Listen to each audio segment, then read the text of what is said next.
So I'm going to do a quick little video on how I put together one of these. If you've been watching my other videos, I had cut apart a liner for a one of those big cherry picker rigs, and this is what I use. I'm using the bottom for a new aquaponics project, and I had about 32 inches left in height of the bucket or this liner, and so I decided to turn it into two above ground grow containers. And this is the finished product right here. But I'm going to shoot a quick video showing how I put this all together. Okay, first thing I did is I'm making the little platform that it's going to sit on. Since these are, the bottoms are cut away, I need to put together a new bottom. And in my experience, these things are pretty cheap. These are available at just about any of your hardware stores. And these are the replacement, I think they're called pickets for picket fence. These are made out of cedar. Cedar has, they're not treated in any way, so I don't have to worry about chemicals. And as you probably know, cedar is one of the trees that it has a natural resistance to a lot of bugs, to rot, and they last quite a long time. I made another above ground planter out of nothing but these, and so far it's lasted about 3 years. So basically what I did is I cut it into, these things come in, I believe they're 7-foot sections, and which ended up working out just perfect. I need a length for the bottom of these containers to be about 56 inches. And so the remaining pieces, the leftovers, I'm using those to fasten it all together. So I'm going to go ahead and just use some screws in my power drill and connect these all together. Alright, quick and easy. Here it is. I know I get a little bit overboard on the screws maybe, but since I want this thing to last, you know, at least a few years, I doubled up on all the screws. Basically, this is it. Let me...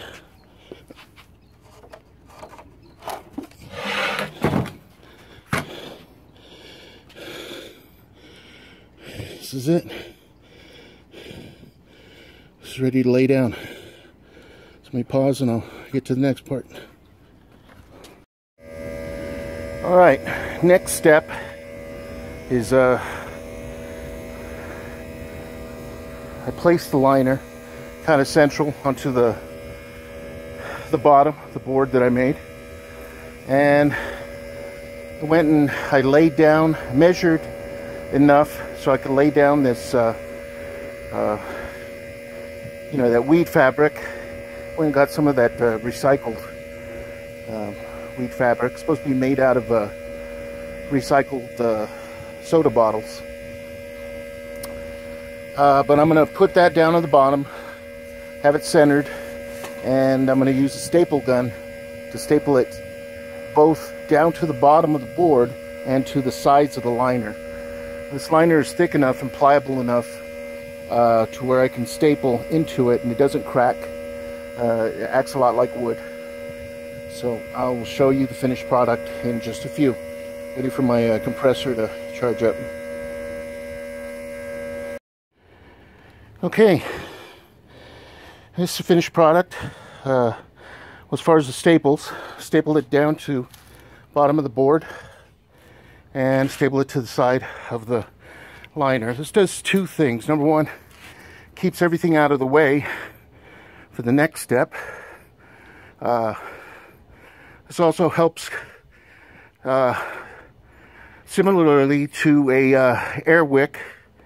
As soon as the roots hit the bottom, hopefully they won't try to go through. Hopefully also keep any earthworms in, and the cedar should keep any bugs out. But probably most importantly, next step is I'm going to put in some play sand. I put in about just regular play sand. Put in about 1.5 inches of that at the bottom for drainage, and then I'll fill it up with garden soil. So let me get to the next part, and I'll pause now and show you me placing the sand in, or after I finish placing the sand in, rather. Okay, I've placed the play sand in to the container. I've already leveled it out, you know, just by hand. It's not anything fancy. Like I said, it works out to be about 1.5 inches, maybe 1.75 inches in depth, all along the bottom. And I ended up using, for both of these containers, 3 50-pound bags of play sand. Plus I had a little bit left over from another project, probably about 5-10 pounds.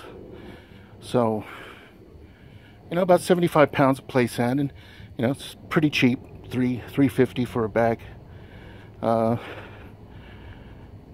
tried this on another project, that barrel there, and I did that last year, and it's doing awesome. So that's why I decided to do it with these. All right, let me pause and put in the rest of the soil, and I'll show you the finished product. Okay, I've topped it off with some garden soil, and use whatever type that you like. You know, if you use store-bought, or if you have your own that you mix up. But what I found is takes about 4.5 cubic feet of soil fit in to each one of these, and I still have about 6 inches from the top, and that's to help as kind of a windbreak here in far west Texas. We'll get these windstorms that the wind will easily hit 50-60 miles an hour, and you know, you have some small plants, it'll just break them, if not just rip them off, especially if they're very leafy. Now I've already started some seedlings. I believe these are some radishes here, albino radishes, so we'll see how those turn out.